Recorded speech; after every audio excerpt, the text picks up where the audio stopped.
بسم اللہ الرحمن الرحیم۔ تاریخ تبریز جلد نمبر 2، قسط نمبر 16 میں خوش آمدید۔ آئیے آج کی قسط سماعت کرتے ہیں۔ حضرت محمد صلی اللہ علیہ وآلہ وسلم کی مدنی زندگی۔ پہلا جمعہ۔ ہم نبی صلی اللہ علیہ وآلہ وسلم کے مدینہ آنے کے وقت کو اور یہ کہ وہ کہاں اور کس کے پاس مقیم رہے اور پھر وہاں سے کیوں کر دوسری جگہ چلے آئے بیان کر چکے ہیں۔ اب ہم اس سال سے جو ہجرت کا پہلا سال ہے بقیہ واقعات بیان کرتے ہیں۔ اس میں سب سے اہم واقعہ یہ ہوا کہ آپ نے اپنے تمام صحابہ کو جمعہ میں جمع کیا۔ اسی دن آپ قباء سے مدینہ آنے والے روانہ ہوئے۔ مدینہ کے لیے روانہ ہوئے آپ بنو سالم بن عوف کے پاس ان کی ایک وادی کے بطن میں پہنچے کہ نماز جمعہ کا وقت آ گیا۔ اس مقام پر اس روز ایک مسجد بنائی گئی اور یہ اسلام میں پہلا جمعہ ہے جو رسول اللہ نے ادا کیا۔ آپ نے اس جمعہ میں خطبہ بھی دیا اور یہی پہلا خطبہ ہے جو آپ نے مدینہ میں دیا ہے۔ مدینہ میں حضرت صلی اللہ علیہ وآلہ وسلم کا پہلا خطبہ۔ وہ خطبہ یہ ہے: تمام تعریفیں اللہ کے لیے ہیں، میں اس کی حمد کرتا ہوں، اس سے مدد مانگتا ہوں، اس سے گناہوں کی معافی چاہتا ہوں، اس پر ایمان رکھتا ہوں، اس کا انکار نہیں کرتا، بلکہ جو اس کا منکر ہے اس سے اپنی عداوت کا اعلان کرتا ہوں، اور شہادت دیتا ہوں کہ سوائے اس کے کوئی معبود نہیں، وہ ایک ہے، اس کا کوئی شریک نہیں، اور یہ کہ محمد اس کا بندہ اور اس کا رسول ہے جسے اس نے ہدایت، روشنی اور مواعظت دے کر بندوں کی طرف اس لیے مبعوث فرمایا کہ بہت روز سے انبیاء کا آنا رک گیا تھا اور جہالت اور گمراہی کا دور دورہ ہو گیا تھا، اور اس لیے کہ اب زمانہ ختم ہو رہا ہے، آخرت کی گھڑی آ گئی ہے اور وقت قریب آ پہنچا ہے۔ جس نے اللہ اور اس کے رسول کی اطاعت کی وہ کامیاب ہوا، اور جس نے ان کی نافرمانی کی وہ راہ راست سے بھٹک گیا، وہ حد سے متجاوز ہو گیا اور بہت دور غلط راستے پر چلا گیا۔ میں تم کو نصیحت کرتا ہوں کہ اللہ سے ڈرتے رہو، یہ بہترین مشورہ ہے جو ایک مسلم دوسرے مسلم کو دے سکتا ہے کہ وہ اسے آخرت کے لیے عمل نیک پر برانگیختہ کرے اور اللہ کے خوف کو ہر وقت پیش نظر رکھنے کا حکم دے۔ بس تم اللہ سے ڈرتے رہو جب کہ اس نے اپنے سے ڈرایا ہے، اس سے بہتر نہ کوئی نصیحت ہے اور نہ مشورہ۔ اللہ سے ڈرنے کے معنی یہ ہیں کہ تم سچے نیت سے آخرت کے لیے اللہ کے خوف کو پیش نظر رکھ کر نیک اعمال کرو، اور جو شخص ظاہر و باطن میں حسن نیت کے ساتھ اللہ کی خوشنودی کے لیے عمل کرے گا، اللہ اسے دنیا میں بھی اور مرنے کے بعد بھی یاد رکھے گا، یہاں تک کہ قیامت برپا ہو، جب کہ اس کے خلاف عمل کرنے والا چاہے گا کاش اس کے اور اس کے برے عمل کے درمیان مسافت بعیدہ حائل ہو۔ اللہ تم کو اپنے سے ڈراتا ہے اور وہ اپنے بندوں پر بڑا مہربان ہے۔ قسم ہے اس ذات کی جس کا قول صادق ہے، جو اپنے وعدہ کو پورا کرتا ہے اور خلاف وعدہ نہیں کرتا۔ وہ فرماتا ہے: ما یبدل القول لدی وما انا بظلام للعبید، ہمارے پاس وعدہ خلافی نہیں ہوتی اور ہم ہرگز بندوں پر ظلم نہیں کرتے۔ ظاہر و باطن اپنے دنیاوی اور دینی معاملات میں اللہ سے ڈرتے رہو، کیونکہ جو اس سے ڈرتا رہے گا وہ اس کی برائیوں کے اثر سے بد سے اس شخص کو محفوظ رکھے گا اور اسے بڑا اجر دے گا۔ جو اللہ سے ڈرتا رہا اس نے بہت بڑی کامیابی حاصل کر لی۔ اللہ کا خوف اس کی دشمنی، عقوبت اور ناراضگی سے بچاتا ہے۔ اللہ کے خوف سے چہرے نورانی ہو جاتے ہیں، رب راضی ہوتا ہے اور مرتبہ بلند ہوتا ہے۔ اپنی استطاعت کے مطابق عمل کرو اور اللہ کے خوف کے مقابلے میں حد سے تجاوز نہ کرو۔ اللہ نے اپنی کتاب نازل فرمائی ہے اور تمہارے لیے اپنا راستہ بتا دیا ہے تاکہ معلوم ہو جائے کہ کون سچے تھے اور کون جھوٹے۔ لہٰذا جیسا احسان اللہ نے تمہارے ساتھ کیا ہے ویسا ہی تقویٰ تم اختیار کرو، اس کے دشمنوں سے دشمنی کرو اور اس کی راہ میں نیک نیتی سے جہاد کرو۔ اس نے تم کو اختیار کیا ہے اور تم کو مسلمان کیا ہے، تاکہ اس حجت نبوت کے بعد اب جو برباد ہو اور جو زندہ ہے زندہ رہے۔ تمام قوت صرف اللہ کو حاصل ہے۔ اکثر اللہ کو یاد کرتے رہو، آخرت کے لیے عمل کرو۔ جو شخص اللہ سے اپنی بات بنا لے گا، اللہ پھر سب میں اس کی بات بنا دے گا، اور یہ اللہ کے لیے کہ اللہ کا فیصلہ لوگوں پر نافذ ہے، ان کی کوئی بات اس پر نہیں چلتی، اور وہ تمام لوگوں کا مالک ہے، لوگ اس کے قطعی مالک نہیں۔ اللہ سب سے بڑا ہے اور تمام قوتیں صرف اللہ بزرگ کو حاصل ہیں۔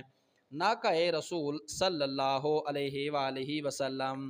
ابن اسحاق سے مروی ہے کہ نماز کے بعد رسول اللہ اپنی اونٹنی پر سوار ہو گئے۔ آپ نے اس کی مہار چھوڑ دی۔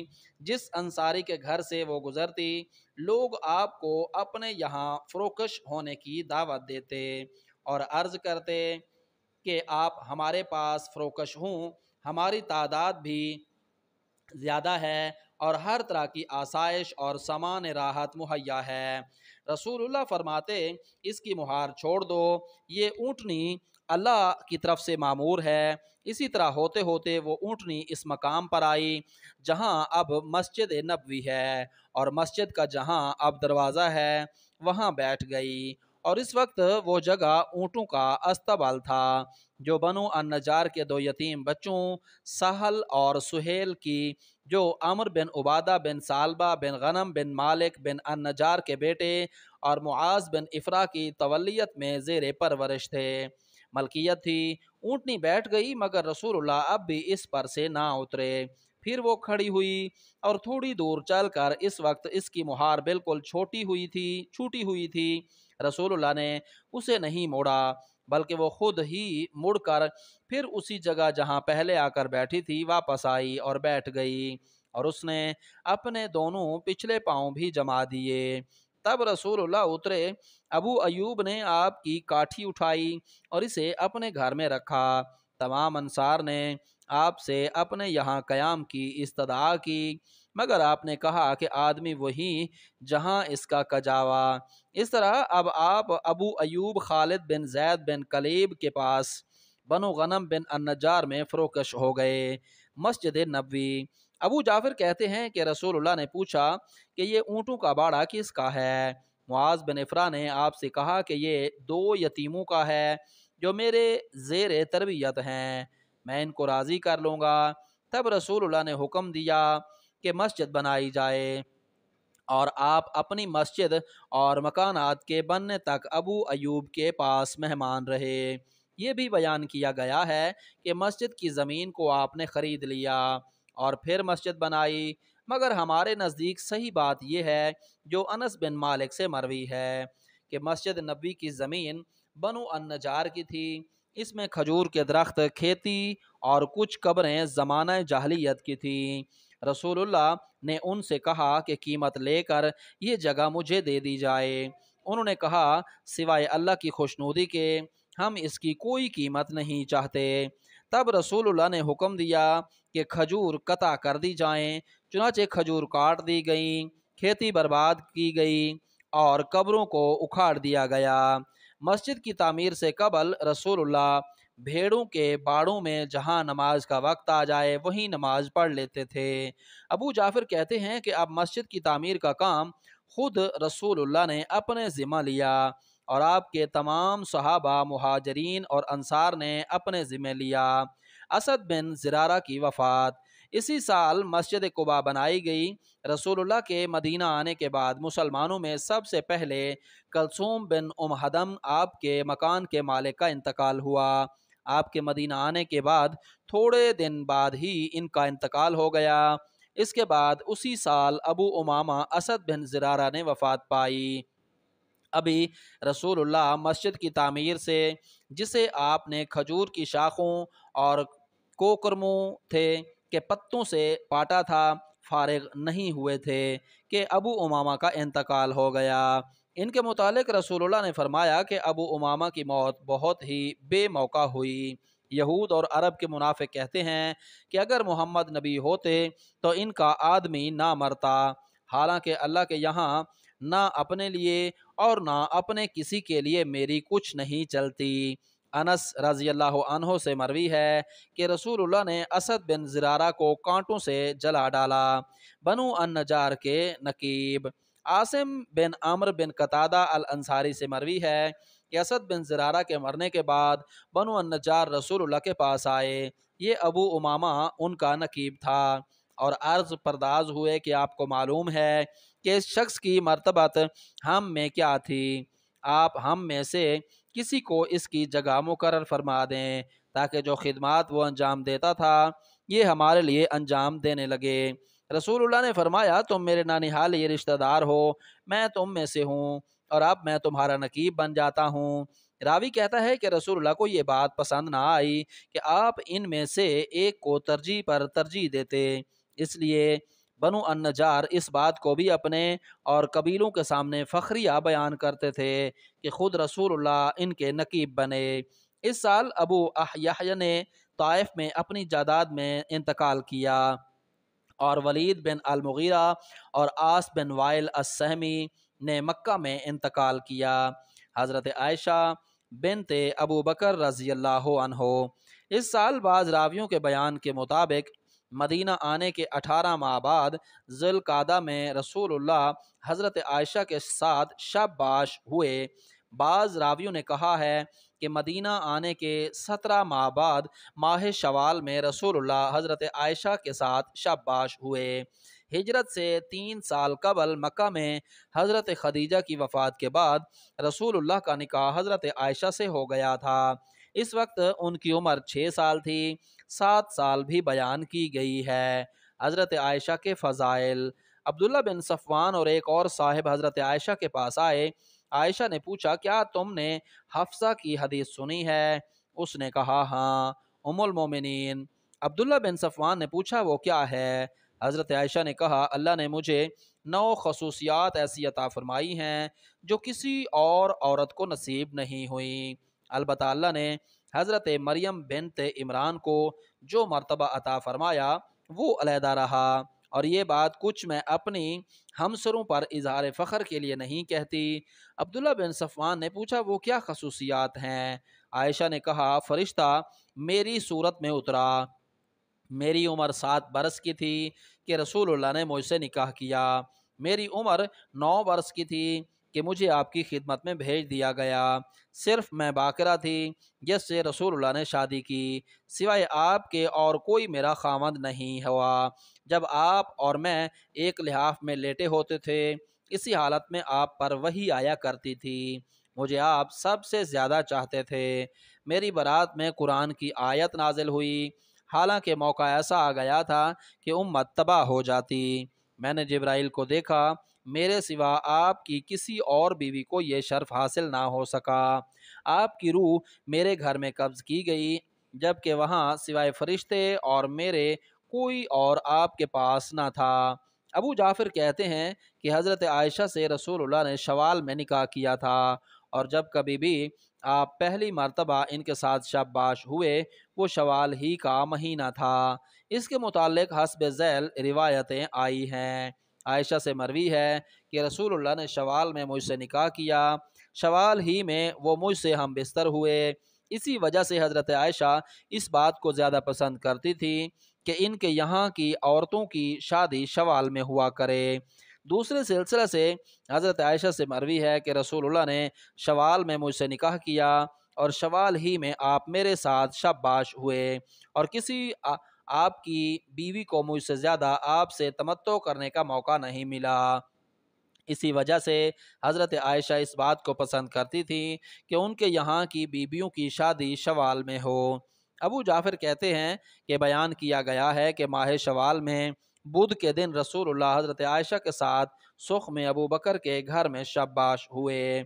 اسی سال نبی صلی اللہ علیہ وآلہ وسلم نے اپنی صاحبزادیوں اور بیوی سودا بنت زمعہ، زید بن حارثہ اور ابو رافع کو مکہ سے بلا بھیجا، اور ابو رافع ان کو مکہ سے سواریوں پر مدینہ لے آئے۔ عبداللہ بن اریکز نے مکہ جا کر جب عبداللہ بن ابی بکر کو ان کے باپ کا پتہ اور مقام بتا دیا وہ اپنے باپ کے بیوی بچوں کو لے کر ان کے پاس آنے کے لیے مکہ سے چلے۔ طلحہ بن عبید اللہ بھی ساتھ ہوئے۔ اس قافلے میں ام رومان، عائشہ اور عبداللہ بن ابی بکر کی ماں بھی ساتھ تھی۔ یہ مدینہ پہنچ گئے۔ 2 رکعت کا اضافہ۔ اس سال حالت اقامت کی نماز میں 2 رکعتیں اضافہ کی گئیں۔ اس سے قبل اقامت اور سفر کی ایک ہی نماز 2 رکعت تھی۔ یہ تبدیلی رسول اللہ کے مدینہ آنے کے 1 ماہ بعد ربیع الاخر کی 12 تاریخ کو نافذ کی گئی۔ واقدی کہتا ہے کہ اس واقعے کے متعلق اہل حجاز میں سے کسی کو مذکورہ بالا بیان سے اختلاف نہیں ہے۔ حضرت عبداللہ بن زبیر کی ولادت۔ بعض راویوں کے بیان کے مطابق اسی سال اور واقدی کے بیان کے مطابق رسول اللہ کے مدینہ آنے کے دوسرے سال ماہ شوال میں عبداللہ بن زبیر پیدا ہوئے۔ واقدی سے مروی ہے کہ ہجرت کے 20 ماہ بعد مدینے میں عبداللہ بن زبیر پیدا ہوئے۔ ابو جعفر کہتے ہیں کہ چونکہ ہجرت کے بعد دارالہجرت میں یہ سب سے پہلے بچے تھے جو پیدا ہوئے تھے، ان کی ولادت کی خوشی میں صحابہ نے نعرہ تکبیر بلند کیا۔ اس غیر معمولی اظہار مسرت کی وجہ یہ تھی کہ مسلمانوں سے کہا گیا تھا کہ یہودی کہتے ہیں کہ ہم نے مسلمانوں پر سحر کر دیا ہے، ان کے یہاں اولاد ہی نہ ہوگی، اس لیے ان کی ولادت کی خوشی میں صحابہ نے تکبیر کہی۔ یہ بھی بیان کیا گیا ہے کہ اسماء بنت ابی بکر جب ہجرت کر کے مدینہ آئیں اسی وقت ان کا عبداللہ کا حمل تھا۔ یہ بھی بیان کیا گیا ہے کہ نعمان بن بشیر اسی سال پیدا ہوئے۔ نبی کی ہجرت کے بعد یہ پہلے بچے تھے جو انصار میں پیدا ہوئے، مگر واقدی نے اس سے بھی انکار کیا ہے۔ نعمان بن بشیر کی پیدائش۔ سہل بن ابی حشمہ سے اپنے دادا سے روایت کرتا ہے کہ انصار میں سب سے پہلے جو بچہ پیدا ہوا وہ نعمان بن بشیر تھے۔ یہ ہجرت کے 14 ماہ بعد پیدا ہوئے۔ اس طرح رسول اللہ کی وفات کے وقت ان کی عمر 8 سال یا کچھ زیادہ تھی۔ یہ واقعہ بدر سے 3 یا 4 ماہ قبل پیدا ہوئے تھے۔ ابو الاسود سے مروی ہے کہ کسی نے نعمان بن بشیر کا ذکر عبداللہ بن زبیر کے سامنے کیا، انہوں نے کہا وہ مجھ سے 6 ماہ بڑے ہیں۔ عبداللہ بن زبیر ہجرت کے 20ویں ماہ اور نعمان بن بشیر 14ویں مہینے ربیع الاخر میں پیدا ہوئے۔ ابو جعفر کہتے ہیں کہ یہ بھی بیان کیا گیا ہے کہ مختار ابن ابی عبید الثقفی اور زیاد بن سمیہ بھی اسی سال پیدا ہوئے۔ حضرت حمزہ رضی اللہ عنہ کی مہم۔ واقعی کا بیان ہے کہ اس سال کے ماہ رمضان میں ہجرت کے 17ویں مہینے رسول اللہ نے حمزہ بن عبد المطلب کو سفید نشان دیا اور 30 آدمیوں کے ساتھ قریش کے تجارتی قافلوں کو روکنے بھیجا۔ حمزہ کی مٹ بھیڑ ابو جہل سے ہوئی جس کے ساتھ 300 آدمی تھے، مگر حجدی بن عمر الجہنی فریقین کے بیچ میں حائل ہو گیا اور اس طرح دونوں فریق بغیر لڑے الگ الگ ہو گئے۔ حمزہ کا علمبردار ابو مرشد تھا۔ حضرت عبیدہ بن الحارث کی مہم۔ نیز اسی سال ہجرت کے 18ویں مہینے رسول اللہ نے عبیدہ بن الحارث بن عبد المطلب بن عبد مناف کو سفید علم دے کر بطن رابغ بھیجا۔ مصطح بن اساسہ ان کے علمبردار تھے اور 60 مہاجرین ان کے ساتھ تھے، ان میں کوئی انصاری نہ تھا۔ یہ تسنیۃ المرا جو حجفہ کی طرف میں واقع ہے پہنچے۔ احیا نامی ایک چشمہ آب پر ان کا مشرکین سے مقابلہ ہوا، مگر طرفین سے صرف تیر اندازی ہوئی، تلوار کی نوبت نہ آئی۔ مشرکین کے دستہ فوج کی عمارت میں اختلاف ہے، بعضوں نے ابو سفیان بن حرب کو امیر بتایا ہے، دوسروں نے مکرز بن حفص کا نام لیا ہے۔ واقعی کہتے ہیں کہ ہمارے نزدیک صحیح یہ ہے کہ ابو سفیان بن حرب اس فوج کا امیر تھا اور اس کی تعداد 200 تھی۔ خرار کی مہم۔ اس سال ذوالقعدہ میں رسول اللہ نے سعد بن ابی وقاص کو ایک سفید نشان دے کر خرار بھیجا۔ مقداد بن عمر ان کے علمبردار تھے۔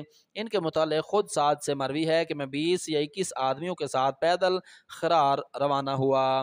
دن کو ہم چھپتے رہتے تھے اور رات کو چلتے تھے۔ 5ویں صبح کے وقت ہم وہاں پہنچ گئے۔ رسول اللہ نے مجھے ہدایت فرما دی تھی کہ میں وہاں سے آگے بڑھوں، مگر دشمن کا تجارتی قافلہ مجھ سے 1 دن پہلے وہاں سے گزر چکا تھا۔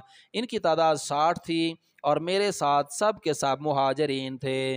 ابو جعفر کہتے ہیں کہ یہ تمام سرایا جن کو ہم واقعی کی روایت سے بیان کر آئے ہیں، یہ سب تاریخ کے وقت سے دوسرے سال کے ہیں۔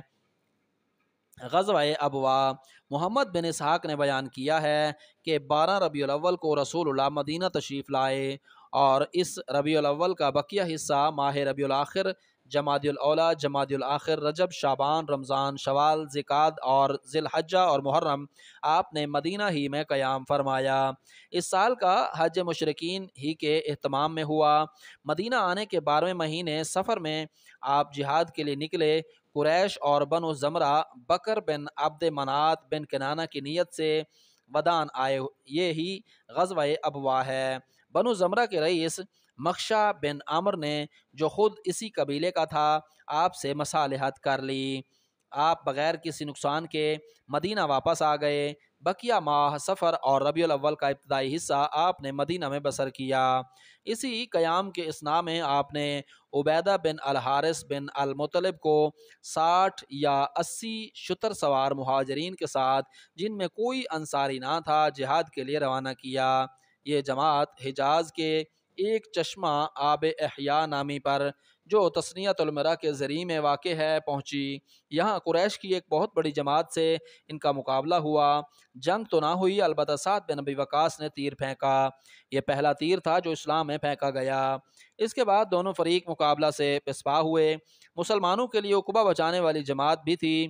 مقداد بن عمر البوانی بنو زہرہ کے حلیف اور عتبہ بن غزوان بھی بن جابر بنو نوفل بن عبد مناف کی حلیف مشرکین کا ساتھ چھوڑ کر مسلمانوں کے پاس بھاگ آئے۔ یہ دونوں پہلے مسلمان تھے اور مشرکین کے ساتھ لڑنے محض اس غرض سے آئے تھے کہ اس طرح مسلمانوں سے آ ملیں گے۔ اکرمہ بن ابی جہل اس قوم کا امیر تھا، اسلام کا پہلا علمبردار۔ جہاں تک مجھے معلوم ہے، اسلام میں سب سے پہلا علم جو کسی مسلمان کو رسول اللہ نے دیا ہے، وہ یہی عبیدہ کا علم ہے۔ مگر بعض علماء کا خیال ہے کہ غزوہ ابوا سے واپسی میں مدینہ پہنچنے سے قبل ہی رسول اللہ نے عبیدہ کو بھیجا۔ اسی قیام کے زمانے میں آپ نے حمزہ بن عبد المطلب کو ایس کی سمت سے مہاجرین کے 30 شتر سواروں کے ساتھ سیف البحر، جو جنیہ کے علاقہ میں واقع ہے، روانہ فرمایا۔ اس جماعت میں بھی مہاجرین کے علاوہ کوئی انصاری نہ تھا۔ اس ساحل پر ابو جہل بن ہشام مکہ کے 300 شتر سواروں کے ساتھ ان کے مقابلہ پر آیا، مگر مجدی بن عمر الجہنی نے، جس کی فریقین سے مصالحت تھی، بیچ بچاؤ کرا دیا اور بغیر لڑائی کے فریقین اپنی اپنی راہ چل دیے۔ بعض لوگوں کا خیال ہے کہ حمزہ رضی اللہ عنہ کا علم پہلا علم ہے جو رسول اللہ نے کسی مسلمان کو دیا ہے، اور چونکہ ان کی اور عبیدہ بن الحارث کی مہم بیک وقت بھیجی گئی ہے، اس لیے یہ بات مشتبہ ہو گئی ہے کہ کسے پہلے علم سرفراز ہوا، مگر ہم نے علماء سے یہی بات سنی ہے کہ سب سے پہلے عہد اسلام میں عبیدہ بن الحارث کو علم دیا گیا۔ غزوہ عشیرہ۔ اس کے بعد ربیع الاخر میں خود رسول اللہ قریش کے ارادے سے جہاد کے لیے روانہ ہوئے اور کوہ رضوہ کی سمت سے بوات آئے، اور پھر بغیر کسی مقابلہ اور لڑائی کے مدینہ واپس تشریف لے آئے، اور ربیع الاخر کا بقیہ حصہ اور جمادی الاول کا کچھ حصہ آپ نے مدینہ میں بسر کیا۔ اس کے بعد پھر آپ قریش کے مقابلہ کے لیے جہاد پر روانہ ہوئے۔ اس مرتبہ آپ بنو دینار بن النجار کی سرنگ سے گزر کر فیفا الخیار پر سے ہوتے ہوئے ابن ازر کی چٹان ذات الساق نام میں ایک درخت کے نیچے فروکش ہوئے۔ یہاں آپ نے نماز پڑھی، اس لیے وہاں آپ کی مسجد موجود ہے۔ یہاں آپ کے لیے کھانا پکایا گیا، آپ نے اور آپ کے صحابہ نے اسے تناول فرمایا۔ وہاں جس جگہ چولہے تھے وہ مقام بھی اب تک معلوم ہے، اور وہاں کے عشیرب نامی ایک چشمے سے آپ کے پینے کے لیے پانی لایا گیا۔ پھر آپ وہاں سے چل کھڑے ہوئے۔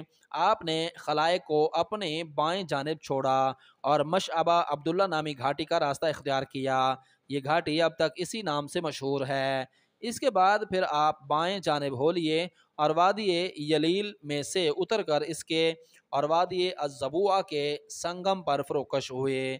وہاں ایک کنواں تھا، اس کا پانی آپ نے نوش فرمایا۔ یہاں سے آپ نے فرش ململ کا راستہ لیا اور سخیرات الیمام آ کر پھر آپ عام راستہ پر آئے۔ یہ راستہ آپ کو بطن ینبو کے مقام عشیرہ لے آیا۔ آپ نے جمادی الاولیٰ کا بقیہ حصہ اور کچھ راتیں جمادی الاخر کی یہاں قیام فرمایا، اور اسی مقام پر آپ نے بنو مدلج اور ان کے حلیف بنو خمرہ سے مصالحت کر لی، اور پھر بغیر کسی لڑائی کے آپ مدینہ پلٹ آئے۔ اسی غزوہ میں آپ نے علی رضی اللہ عنہ سے جو کچھ کہا۔ قرظ بن جابر کا حملہ۔ اس غزوہ عشیر سے واپس آ کر آپ کو مدینہ میں 10 راتیں بھی گزرنے نہ پائی تھیں کہ قرظ بن جابر الفہری نے مدینہ کی گلیوں پر غارت گری کی۔ آپ نے اس کے تعاقب میں روانہ ہوئے اور صفوان نامی ایک وادی میں جو بدر کی سمت میں واقع ہے آئے، مگر قرظ آپ کی گرفت سے نکل گیا اور آپ اسے نہ پا سکے۔ یہ بدر کا پہلا غزوہ ہے۔ آپ پھر مدینہ واپس تشریف لے آئے۔ جمادی الاخر کا بقیہ حصہ ماہ رجب اور شعبان آپ نے وہیں قیام فرمایا۔ غزوہ سعد بن ابی وقاص سے لے کر اب تک آپ 8 جماعتوں کو جہاد کے لیے بھیج چکے تھے۔